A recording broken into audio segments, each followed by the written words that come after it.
Good morning, everybody. Fergus Dolan here from NALA. You're very welcome to our webinar this morning on sourcing, adapting and preparing learning materials. And we're delighted to have Angie Smith as facilitator. Angie is an adult literacy trainer based in County Kerry. So over to you, Angie, and all the best. Thanks, Fergus. Hi, everybody. How are you? You're all very welcome to tomorrow's session on sourcing, adapting and preparing learning materials. I'm Angie. I've worked with the Distance Learning Service, I suppose, in particular in Kerry for over 10 years on a voluntary basis. And then with NALA, probably for the last maybe 2 years, I've been involved in different roles as a distance learning service tutor with them, and also on number of different projects along with the integrated literacy specialist one.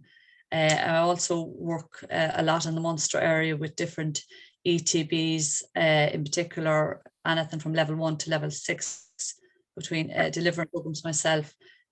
Special education would be an area that I'm very passionate about, in particular, community ed programs, and also I do adults continuing education program with UCC as well. And I'm an external authenticator, which some people probably don't like to see coming. I've been doing that probably for the last 15 years. But I find it wonderful because it's out there where you see loads of wonderful things happening and you learn lots yourself. So I'm passionate about literacy, numeracy and inclusion. And it's all about really, in my opinion, trying to ensure all individuals are given the support along with being empowered to utilise their skills to engage fully in society. So what's today about? So today really is about trying to support you in identifying where to source, how to adapt, prepare literacy learning materials so to meet the needs of your learner and appropriate to your learner. So the first thing I'm going to ask you is basically, I want to ask you to participate this morning in this webinar in a proactive way along with me, using the chat feature, which is located at it's on your screen where all your icons are. Hopefully you're familiar with the chat feature, that it's with icon is you mute, stop video, security, participants, and then chat. Try and use the chat feature, okay? And I want to just pose a question to you in particular at this moment in time. So hold on over there, 1 second. So I want you to use the chat feature or otherwise unmute yourself and come in and give one example of a new activity or skill you learned during COVID. And please don't be shy. This is important, that this is an opportunity for you to participate and learn from each other. Okay, so I'm just going to give you a few seconds to type in there one example of an activity or even a hobby that you learned during COVID.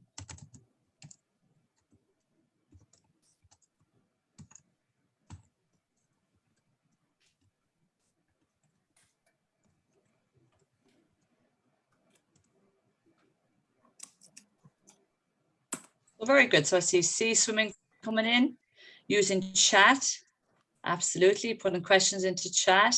Without a doubt, for all of us, I think we all got thrown into the deep end, learning to use technology. So that was a massive learning curve for all of us and all the different platforms using Teams. Yeah. As I said, feel free to unmute yourself if you want to come in over the microphone to say what you've done. Online e-learning. Yeah, absolutely. Using Google Classroom, how to cook a steak properly, how to do Zoom meetings, a couple of easy tunes on the keyboard, and how to use Zoom online platforms, online teaching and learning. It's quite interesting. A lot of it was online stuff that we were all getting to grips with, working from home. So even learning to work from home is a task in itself. So it is transitioning my level 5 and 6 childcare classes online, Adobe Connect and Zoom, and using Zoom. And I learned how to use a Zoom. Okay, supporting all students to access Teams on a full-time basis.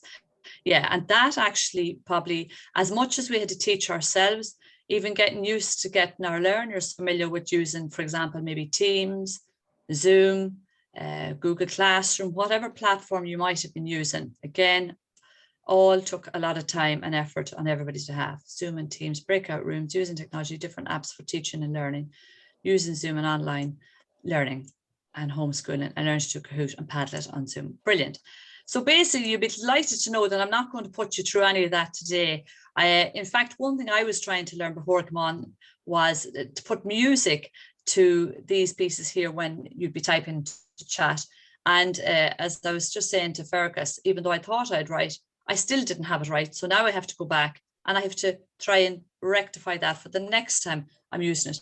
So the reason I asked you to do that was because I want us to realize that we ourselves all learn differently. All those activities or skills that we're referring to there, each and every one of us would have had a total different approach to how we went about actually learning in the first place. So for example, me personally, I might have used videos when I was learning how to use Teams. I've used videos, an awful lot of videos to watch back, take notes, but also then I'd maybe look at written detail and go step by step following something. So that says a lot about me as a learner. So the important thing is we recognize that we all learn differently and think about how we all learn individually ourselves before we think about our learners. Now, sorry, my screen seems to be frozen for some reason. Okay, sorry. So what is literacy? Okay, so as you can see from those visual cues, it involves many different elements. It involves reading, writing, using technology, listening, speaking. It's a form of social practice, but only has meaning within particular contexts. Literacy changes over time. So I always think if we all remember that we all used a landline before we had the mobile phones, then we used a computer before we went to laptops, iPads. We also would have all wrote letters before we moved to emails. So that's showing us how literacy has evolved over the years. Literacy is also supported by different institutions and social relationships. What does it actually enable us to do? Well, I suppose really it enables us to participate fully in society by enabling and empowering us to be all equal and is bound up in our identity and feelings. And I'm sure any of us that are here that have worked alongside individuals who have difficulties on various levels, be it between literacy, numeracy or digital skills, that it's the one thing that actually upsets people is if they feel they don't have the skills or they have those unmet skills in those critical areas. So to allow them fully participate in life and in their community. Within our educational sectors, I suppose, where does literacy come in there? So it comes in our curriculums or modules. And they have their own set of literacy and numeracy and digital practices. But again, they're all linked back to what we call the NFQ, the National Framework for Qualifications, or the EFQ, the European one. So literacy, so it involves listening, speaking, reading, writing, numeracy, using everyday technology to communicate, access services, and make informed choices. As I said to you already, those skills enable individuals to fully take part in society. And that is something that I'm quoting directly from the NALA Strategic Plan 2020 to 2022. And as you can see there in the diagram, all the key areas where we need literacy: work, health and well-being, family, social and community. So every facet really of our life is dependent on literacy. So in terms of who came up with the whole learning process, in particular for adults. So there was an individual called Paulo Freire. So what he said was, as you see there, learning is a process where knowledge is presented to us, then shaped through understanding, discussion and reflection. So he was a philosopher, and I suppose he believed in a critical pedagogy. So that and he in particular worked on a lot of adult literacy programs in impoverished communities. And whilst he was influenced by Marx, his belief was that education is a practice of freedom and should be an activity of freedom in the 1970s when he went about this. So those teaching to their learners should understand the method of how to maintain this opportunity of freedom to the learner in the education process. So it's a process of discovery, curiosity, critical thinking, and an active process is what he would say. So it's a collaborative process is what he would say, that basically it's the tutor learning as much from the learner and the learner learning from the tutor or teacher. It's about having respect and equality for each other. It's about respecting the voice of the learner and involving them in their learning. And it's about taking account of what the learner already knows. So that's an important element that we shouldn't overlook, that always remember, nobody comes as a blank slate as a learner. They bring their own knowledge, experiences from their previous lives as well. So it's about checking in with the individual, but using different ways of checking in with them and checking their understanding. And it's a process of discovery together. Another thing I would say about learning for us when we're dealing with adult learners, it should always be about being active, fun, and participative where possible at all.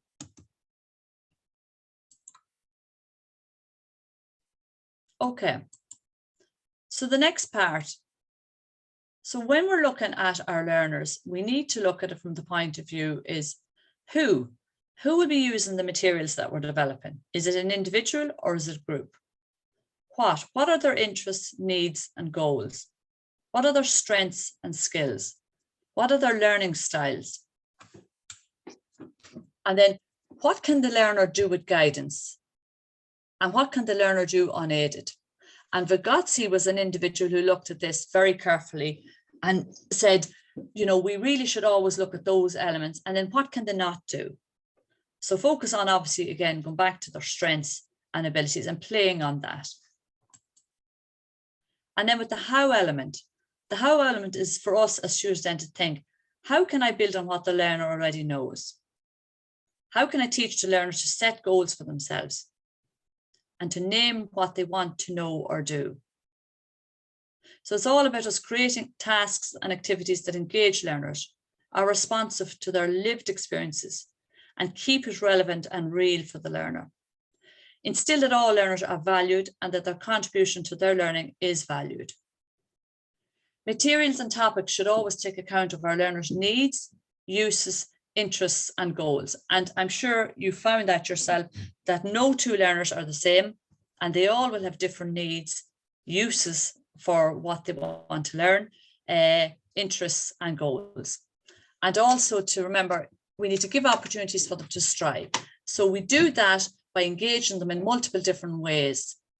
And again, as I said, keeping it active, participative, and fun. Again, before we get started with our learners, another critical element is to look at learning styles. So when we're looking at developing any sort of learning materials, we need to be aware of how this person learns. Are they a visual learner? Are they an auditory learner? Are they kinesthetic? Or is it reading and writing? And then I've written in there examples for you so that if, for example, you're dealing with someone that's a visual learner, they're going to be thinking in images, symbols, pictures, charts, graphs, photos, videos, PowerPoints, graphic organizers, so that we should be thinking about presenting our work or materials to them and ensuring that those elements are combined in it. And also that when we're assessing them, that they are methods and means that they're allowed to present their work in. Auditory. So therefore, this is someone that learns through hearing. So therefore, are we using discussions, presentations, read alouds for the individual? Are we providing verbal instructions, sounds and music? And there's a lot of evidence out there to support even, I suppose, music for concentration with learners, to, you know, and even, I suppose, encouraging music when you're actually having learners maybe working on a particular activity. Just nice, calming, relaxing music that allows them focus and keep their attention. Kinesthetic learners. So what do they learn? They're more tactile. They learn from practical, hands-on, concrete activities, touch, feel, physical actions, games, making things, like, for example, maybe bringing art into it. Projects, they learn by movement. So being allowed to be up, moving in the room maybe, or even doing a dramatical piece, drama piece, or a physical form of exercise. And they learn by exploring.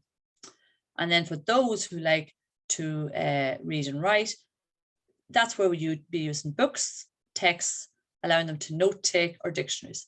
So I've included the link there at the bottom for yourselves, guys, when Fergus sends you out the presentation, just to maybe look at doing the questionnaire on yourself. I myself, I know I'm a a kinesthetic learner, but also I'm a visual learner. So it's important to know what style you are, because that actually influences then how you're going to present your materials and work to your learners. And then think about how you could combine those features from the learning styles into what materials or activities you use with your learners for both teaching theory, practicals, and assessments. Okay. So sourcing materials. So before we even look about sourcing materials, an important few things we need to remember is as follows. So who is it for? Who is this for? Is it for an individual, or is it for a group or a small group? And what are the immediate needs of the learner or learners? And the only way we establish this is by brainstorming with them. You know, in the very early days, when you have maybe a new group or a new individual starting with you, it's sitting down and asking them these questions and teasing it out, you know, with individuals. Then thinking about the tasks and activities. What is the tasks and activities that they want to be able to do more effectively? And context that they're going to be actually using this skill or theory in. Is it a work context? Is it a community context? Is it a home context? And so on. And then also it's important that we think about how are we going to meet the needs and the goals of the learner? So when we're sourcing materials, is that material going to meet the needs and goals of the learner? I always say it's a good thing maybe to get someone else to look at what you've put together and say, does this make sense?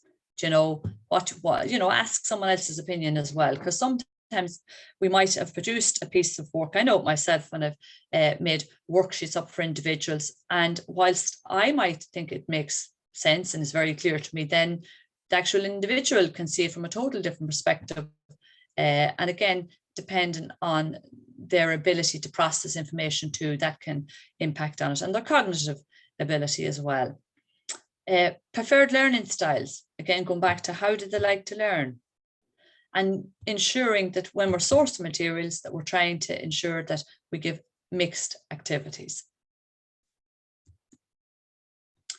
Other important elements is that obviously we put the individual at the center, first of all, of when we're planning what kind of materials we're going to use.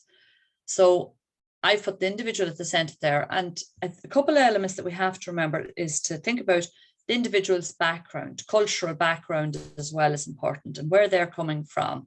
And in terms of their commitments, for example, home commitments, we could have learners that have a lot of home commitments, or we could have learners that have a lot of work commitments, and they're back as a mature student and they've only X amount of time every week that they can give to us, depending on what sector we're working in, you know, be it adult literacy services or be it the FET. So keep that in mind. Interests, what are they interested in? Very important to hone in on individuals' interests. I mean, do they like working on their own? Do they like working in a group? Do they like projects? Do they like, again, arts? Do they like discussions, debates, and so on, or games to form part of it? Also think about more source materials about the learners' lives. And again, as I said to you, where they're coming from. Remember, don't forget, they bring with them experience and knowledge in their own life and from their own past. And how can you bring that into the work that you're doing with this individual or individuals? And how can you acknowledge that? And you can acknowledge that in group discussions, so you can as well, or maybe mind mapping during a session, you know. Experiences. So don't forget, as I said, they all bring their own experiences with them. So how can they learn from each other? So maybe doing think, pair, share activities or working in small groups. They can also share their experiences. So whereabouts do we go to source materials? So for example, we can source materials in a number of different ways. So for example, through the learner. So for example, the learner may be bringing in bills, ESB bills, phone, heating, letters, own books of interest, maybe a revenue or social welfare document, maybe a letter from a school, learner wanting to know how to use a mobile phone, a tablet, or anything that is, you know, personal to the learner and particular piece that maybe they're struggling with in their own lives. So there are some examples of things that I've had to work on with individuals over the years, or even something from a community welfare office.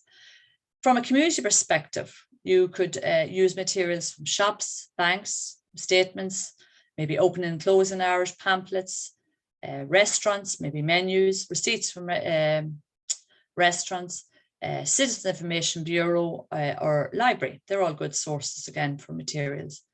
Websites, so that's another great source. For example, NALA has its own Learn with NALA platform, level 1 to 4. There's some fantastic learning tools there and accredited programs that individuals can participate in. BBC Skills-Wise is another one that I like. Maths Goodies is another one. FES, there's lots of resources there. Educute, Age Action is another great place for resources. High Five, Vodafone, they're running courses at the moment as well. For example, if you're dealing with maybe an older learner and it's for individuals to teach some skills in relation to technology. Also, we have the UDL, the Universal Design for Learning, and National Teaching and Learning Enhancement Centre. And then we have Technology Enhanced Learning through websites. For example, you might have them through your own FET. Then we have the likes of Puzzle Makers, Wordle, WordArt, Vocabulary.com, Dictionary.com, and I could go on. The websites are endless, really, that we can access to source materials. Also, we have TED Talks, podcasts, videos, YouTube clips, and blogs. So again, they're another great way to bring in different active learning methods to accommodate your different learning styles. Technology, so we can use clip art, photos. We could use maybe the likes of Padlet, Jamboard, Kahoot, Flipgrid, Mentimeter. They're the kind of common ones that are used, and Flipgrid actually is quite a nice one, I have to say myself. I've used Padlet and Jamboard and Flipgrid, and I liked Flipgrid because of the fact it translated the text then into different languages. Mentimeter, again, another lovely one because individuals, again, can use a lot of these on phones. Interactive whiteboards, so using the interactive whiteboard on your Zoom or on your Teams platforms. Other technology piece would be use of the immersive reader or speech to text, calculators, dictionaries, Duolingo, Animoto, Photo Story, or all other methods that can be brought in using technology. Also, other things would be maybe using visual prompts, again, through technology or clip art, for example, or art, music, and drama, bringing that in. There are other ways that you can source materials through art, music, and drama, and maybe bring a team to what you're teaching your individuals.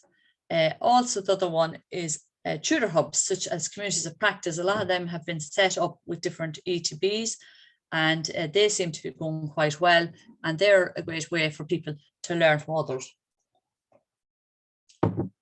Then the TEL forums are also another great way within the FET, and the NALA webinars, things like this. And there's lots of webinars you can look back on if you miss ones, and they're all there, those ones along with the UDL ones to help you and support you around sourcing materials. And also then finally, your own centres, the adult basic education centres would always have resources in their building or online. So again, I just put in a couple of visuals there as opposed to all text to help us realise that there are other, instead of using words all the time, by just looking at the picture, you can pick up kind of the different areas I'm after talking about there that you can source materials. So now I'm going to ask you to again come back in and use the chat feature. And I want to ask you, where have you sourced materials from already? Again, you can repeat some of the ones I've mentioned there, or you can mention new ones. So where have you sourced materials already?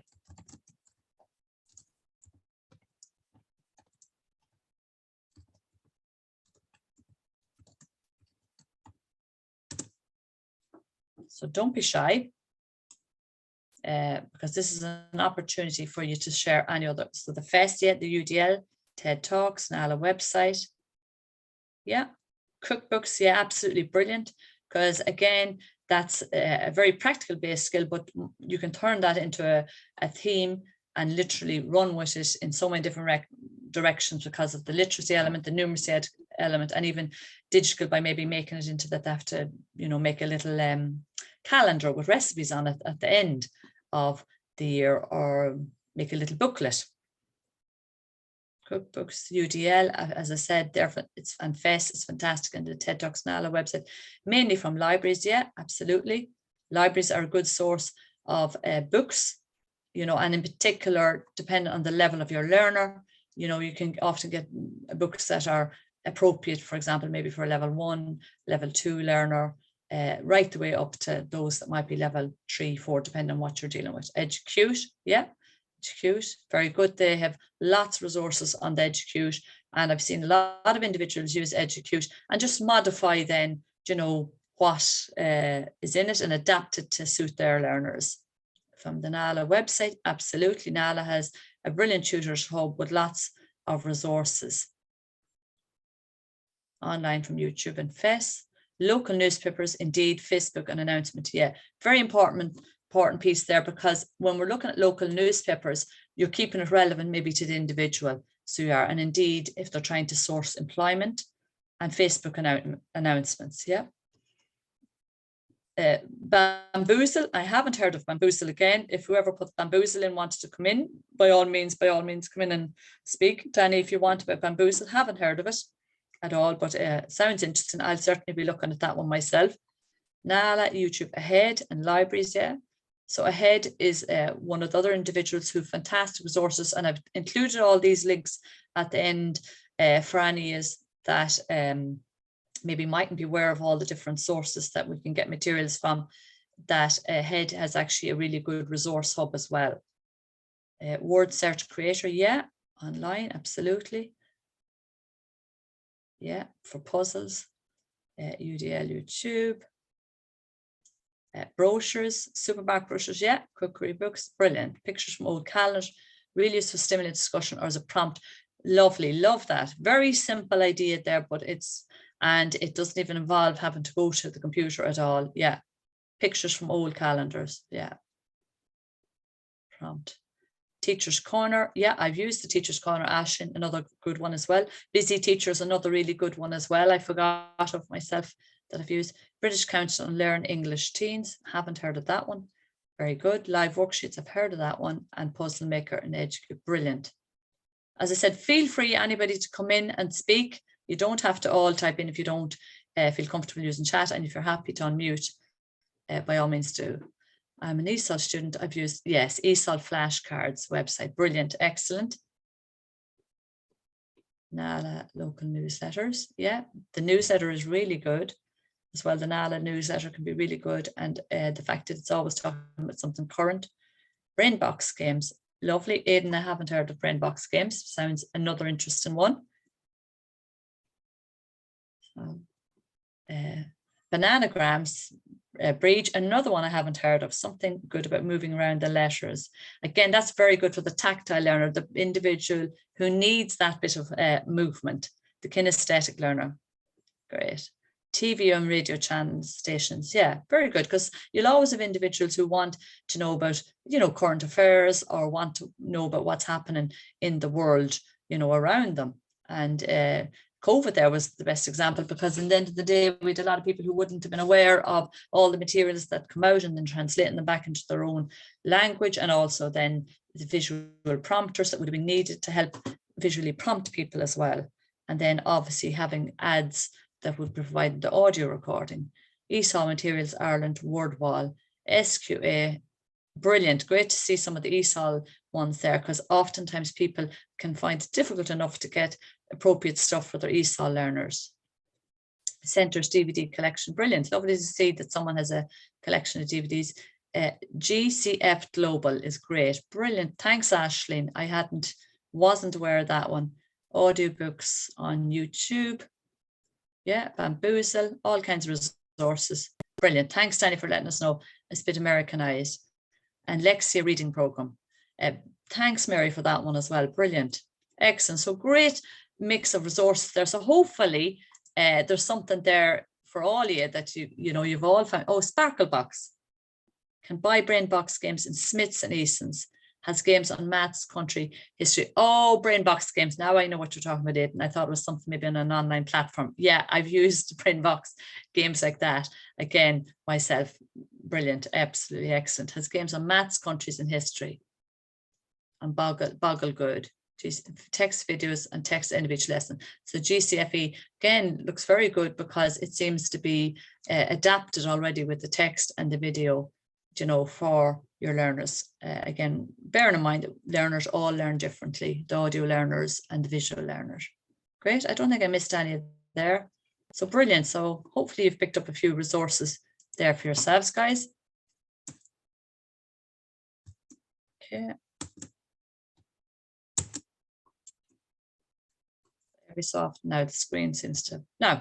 Okay, so when it comes to adapting materials, I suppose before we adapt them, a couple of things I just want to mention to you is to remember, we need to always remember, and you're already doing this, I know you are from everything that you've put in there, is we need to provide our learners with opportunities for enrichment and deeper learning, to provide meaningful, engaging and challenging learning opportunities for them to learn. So again, we need to be trying to push them a little bit with a bit of a challenge. So it's important that that they see beyond the challenge. And when they see beyond the challenge, learners will actually strive to reach the bar you set for them with their selected goals and when they've been involved in the choice of materials to be used. And that's already been proven that, I mean, even by the likes of Paulo Freire and more recent research, that once we involve our learners in the selection of materials and goals, that they will actually strive to reach that bar. And I'm sure you've all seen it. I've seen it myself, even with an individual that I was working with, getting them prepared for a driver theory test, and the worksheets I was setting them. And I have to say, every time he was striving to complete every single task and activity that I was providing him, because again, this was a real goal that he wanted to achieve. Also, think about what does your learner know, what do they want to know, and what is it they want to learn. So keep that in the back of your head at all times when you're looking at sourcing your materials. I just want to check there now the chat. Okay, brilliant. Alison has put in a link there. So she's to GCF. Excellent. Thank you very much. Ashlyn, what does GCF stand for? So you put it, yeah, what does it stand for, Ashlyn, as well, if you get a chance to just put in the actual, what the initials stand for. Okay, so adaptive materials. So the concept for adaptive materials was first founded by, I suppose, an individual called Dr. Howard Gardner has done an awful lot of work around the multiple intelligence back in the 1990s. However, it originated in schools when one teacher, as you can imagine, many years ago, back in 1600s, one teacher to all the learners. So this is when they actually came up with the whole concept of, oh my God, I have a group of individuals here and they all have different needs and abilities, and how am I going to approach this? So that's how far back it actually dates. And in terms of who came after that, there was an individual called Tomlinson in 2005. I suppose the way they looked at it was they spoke about differentiated instruction. So what they were referring to was differentiated instruction, that it was a philosophy of teaching that is based on the premise that students learn best when their teacher accommodates the difference in their readiness levels, their interests and learning profiles, therefore acknowledging this and their backgrounds and their languages, also acknowledging the students' interests. And again, seeing that the learning experience should be something about being social and collaborative. And the responsibility is then shared by both the teacher and the learner, because it's been collaborated on, and obviously then goals have been set with the individual on what they want to achieve. So I've just put down there a good example of adaptive materials is, and it was only when I was putting this together, was the food pyramid is a great example, because again, you have text, you have visual prompts, but also then you have numeracy prompters. Then also I've just put in here using documentaries, films, TED Talks, all that kind of stuff. That's another way we're adapting materials. Then using visuals on walls and word walls, another way of adapting materials. Sorry now, so it's kind of frozen again. Okay, again, visuals. So again, using visuals in our content that we're presenting to individuals helps them and also adapts. Another one here, adapting materials, again, using art. For example, maybe getting them to do an arts project or even Doker drones. I saw a lovely one done one time where it was for biology and they used, you know, art to explain the different cells in the body and that, and got individuals to do art pieces. Also, again, up here, this is someone explaining about nails and the different terminology that goes in the language that's used with it and the definitions. And again, over here, then we have, again, using in a computer class, visual prompters up on the wall to help individuals, you know, to know the definitions and the functions of the various parts of computers. And then down here, we have games, turning something into fun, getting everybody involved in the classroom, or getting the individual involved. So for example, even by having, making up a game, or for example, maybe doing a crossword together, getting involved yourself with the learner when they're doing it. Okay, and then also thinking about the type of text that we're using. So the one in the middle is again a word wall. So it's all about us really thinking outside the box. That's how this comes about. When we start to think outside the box, we realize how we can actually adapt our materials. Okay, so just want to see, there was a few more come in there. So it's the Goodwill Community Foundation is what Aisling was referring to for GCF. Okay. And then Aisling, I build my Moodle pages with these, especially the challenges at the end in the videos are very short, which is great. So Aisling's using the Moodle platform, and great to see that you're using then the links from GCFE to create the challenges and videos for the individuals. And Flipgrid is actually a good one for that, because it involves them having to make videos, but also then put in, for example, written content. Geraldine Walsh, would you be interested to know what materials, you use for driver theory? So basically for driver theory, what I would have used was the actual manual itself, and I downloaded it, and then I would have, for example, cut and pasted the visual prompters for the individual and built them into a worksheet. Then I would have created like a gap filler for the individual as well. And also, you know, the driver theory, a lot of the adult basic education centres have it available, but in audio, you know, that they can listen to it in audio version as well. But you can actually download parts of it yourself, so you can, Geraldine. And as I said, the book, and it was from the book, then I based my worksheets on that. And I'd also maybe go on, for example, YouTube, and then use an element of videos for the individual as well, or get them to watch a piece. Okay, so they're just some examples. Or make a word, you know, make a word search out of it then, and also a small crossword.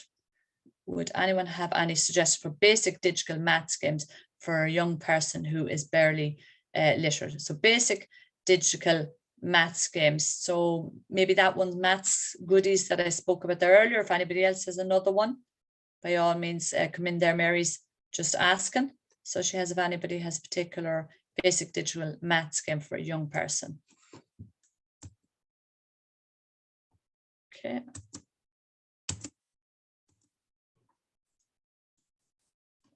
Sorry, the screen freezes every so often. Okay, so when we're adapting materials, I suppose one thing we should be looking at is this one in particular is called the differentiated instruction.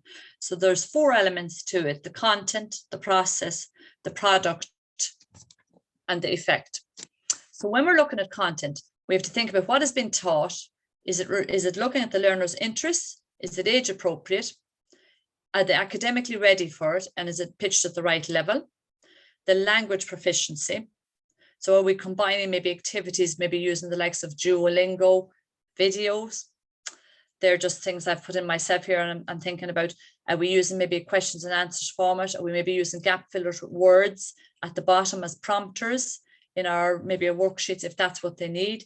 Are we using, for example, maybe word walls? Are we asking them maybe to find words that maybe have a similar meaning? So think about the content and what has been taught, but keep all those elements in mind: age, interests, appropriateness, and are they academically ready? Is it pitched at the right level for them, and the language? Then in terms of the process, how are we going to teach this? So are we doing this in individualized one-to-one?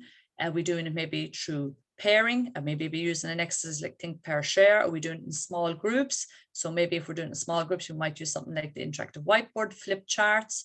We might use mind maps, brainstorms, or the likes of Flipgrids, Kahoots, and all those other newer things that have come in, Jamboards in recent times. Or are we doing it as a whole group? Okay, so then in terms of the product, have we thought about how learners demonstrate learning?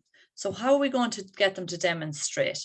Are we going to get them to do it through written exercise, through photographs, through videos, maybe through an actual oral presentation? Are we getting them maybe to use graphic organizers, graphs, projects, diagrams, or art? Along with whatever other means we might be using. And the effect, we need to think about, is the individual learning in a safe environment? Do the learners feel that they're free to make mistakes? Do the learners feel accepted? And that also we're providing them with feedback. I've also included there the universal design for learning. And the reason being is because the fact that I'm sure you've all heard about it so much through your FET sectors in certainly in the last year and a half. It seems to be one of the more new buzzwords. So that basically the UDL, I suppose it's a practice grounded in decades of research in neuroscience, cognitive psychology, and applied learning science about the ways in which humans learn.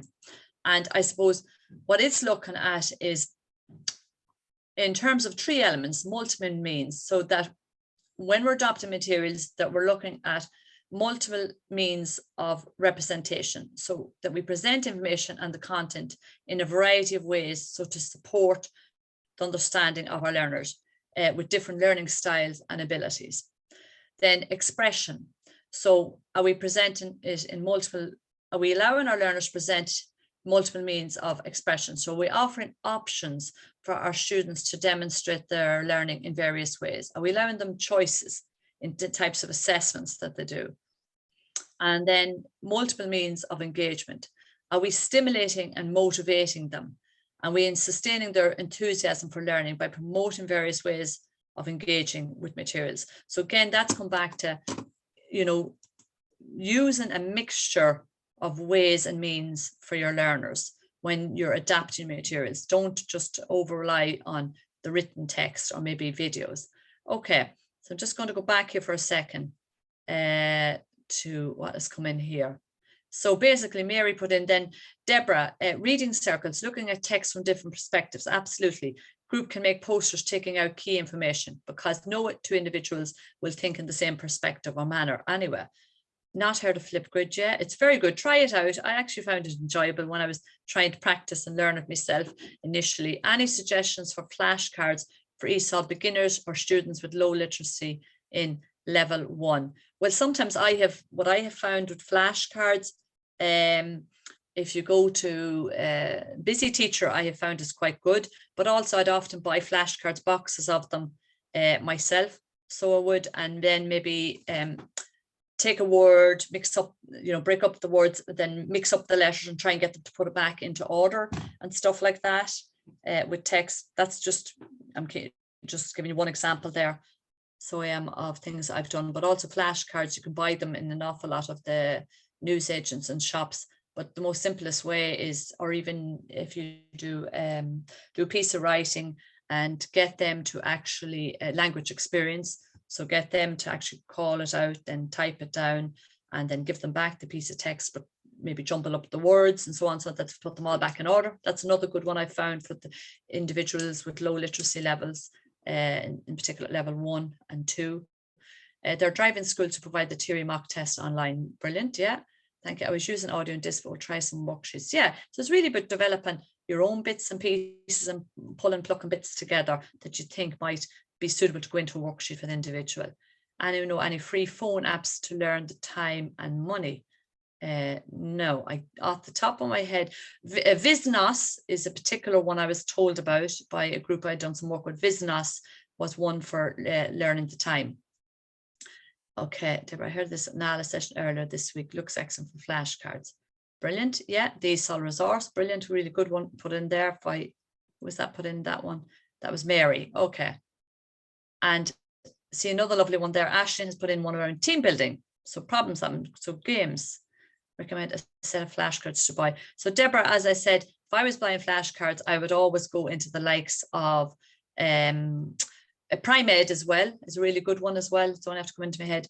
Any of the bookshops like that, outside of a Prime, as I said, outside of Prime-Ed, they'd be very good as well to look at and see could they get you in a set of flashcards if you don't want to make them up. Stop the clock online game. Apologies, I have to go, no bother journey.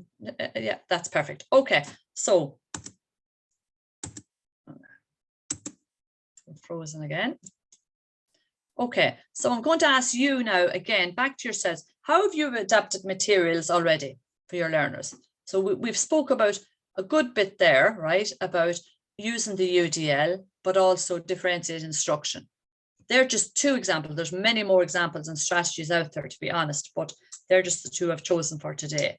So I'm asking you, what ways have you adapted materials already for your learners? So again, pop in there to the chat feature, a couple of examples there of how you've adapted materials. And fair play, a good few, as I've mentioned already, different things you're doing.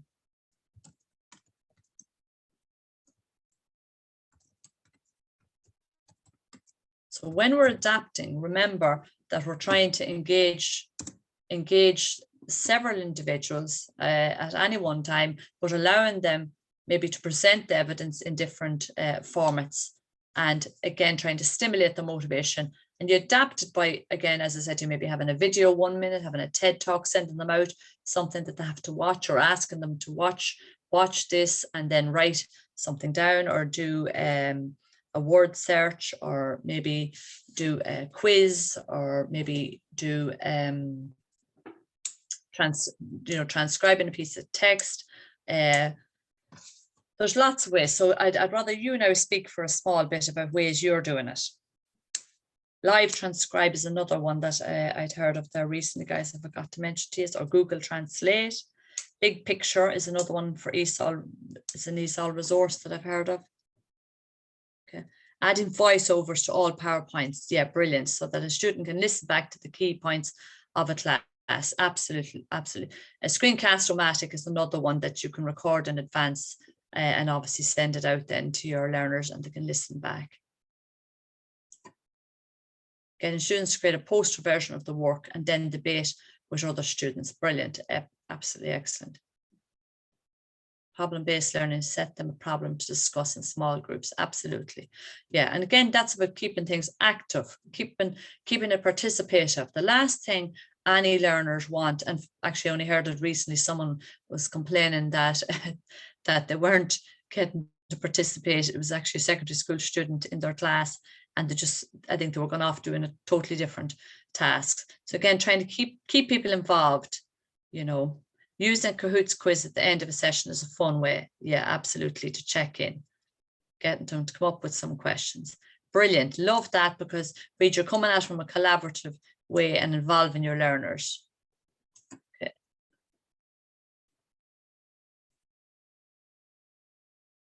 What else have we there? There's the Dolch words, yeah, brilliant. The Dolch words are there, the 100 words that you can get it through any of the books that Nala has, or also you can get it online. The Dolch words to include small sentences are relevant to the information the learner has given me, include their life and family in these.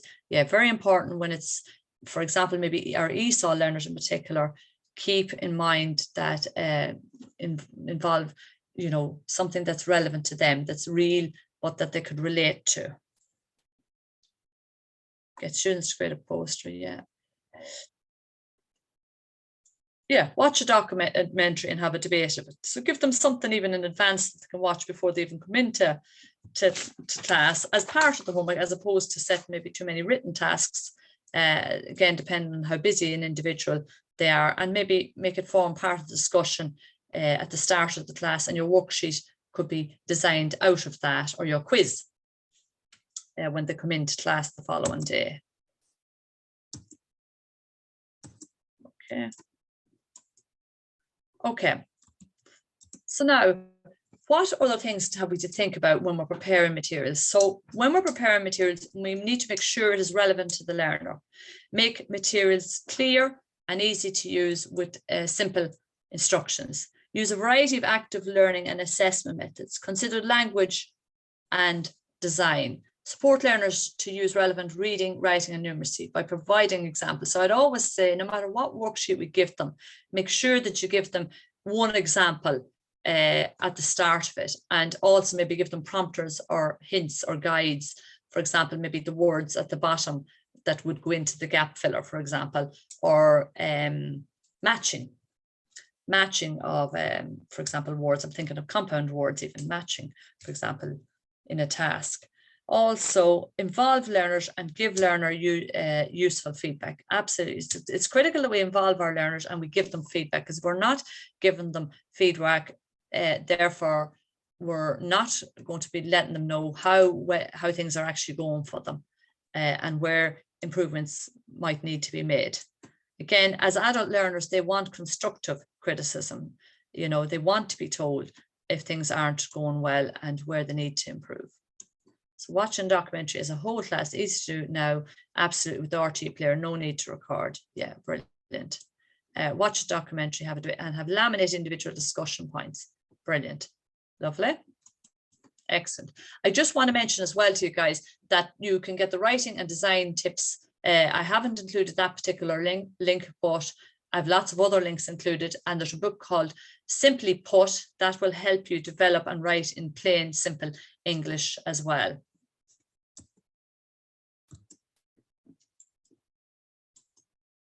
Okay, so can you give one example of what you have considered when you've been preparing learner materials? So certainly, I'm sure in the last, since COVID started for all of us, when we've been preparing learner materials, we've had to really think outside the box, because we've been having to use technology. So therefore, we've been trying to think of maybe games that we can do, or maybe videos that we can show them, or for example, maybe doing, as I've had to do with even a couple of distant learners, is using WhatsApp video calls. So, you know, if someone didn't know how to use Zoom. So for example, I said, think about what examples can you give me of things you've had to consider when you've been preparing learning materials? So along with obviously the text, the ones I've written down there, what other ones have you? Yeah, asking for helps to prepare the next step and what is working. Yeah. Cultural, absolutely, cultural background, different norms. Again, it's lovely to, I've seen some places do lovely projects on getting them to research an element about the Irish culture, but also do a presentation on their own culture.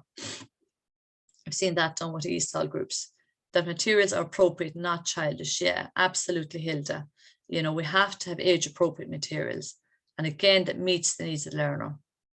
Again, yeah, someone says there they've had to take account of the different learning styles, the ability range of students, the learning styles of each student, student concentration and behaviours.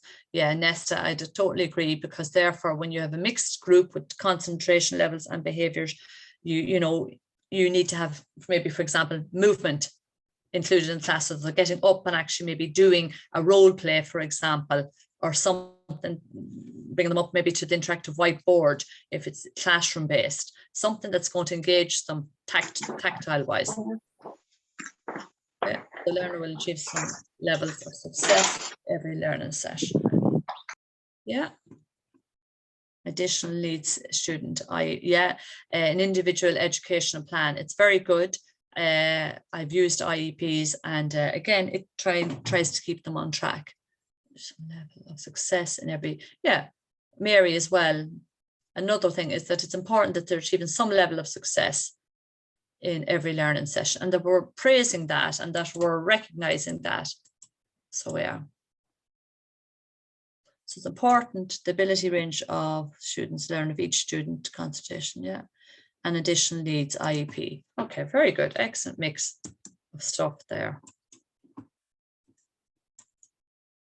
So I want you to all think, is there one small change you could make to further integrate literacy support and development into your work? So for example, could it be my baby doing the UDL badge, or maybe it might be doing the preparing learning materials CPD courses. They're all small, short enough courses that we can do to help us as well. Keeping the interest of the learners and introducing some fun into the classroom. I will have considered a backup if a new idea method is not working out well. Yeah, absolutely. You have to keep it fun, participative and active. The learning history of the student. Yeah, very important. Good.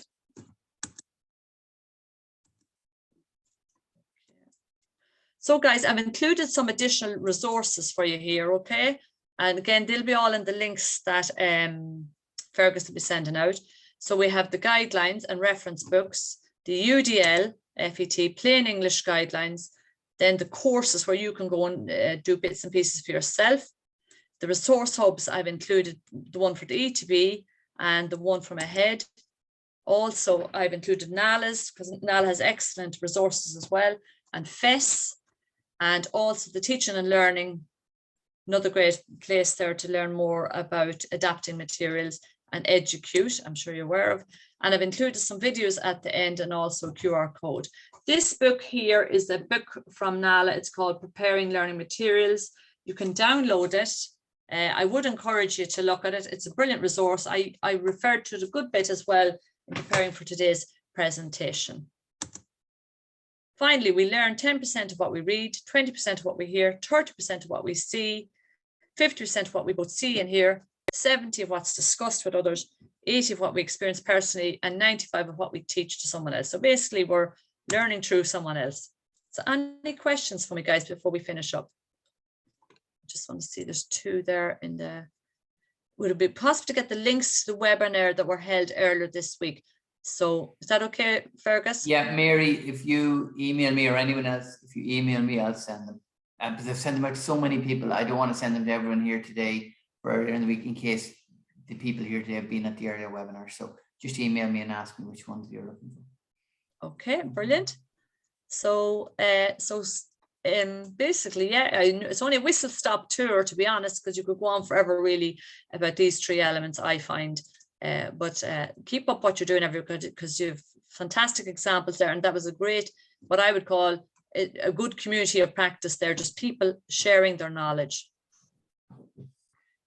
Okay. Angie, thanks so much. Everyone's, no problem, Fergus. Everyone's messaging in. That was a brilliant, informative session. Thanks very much. So thanks so much. And thanks everyone. You were great. Angie was great at getting you to participate.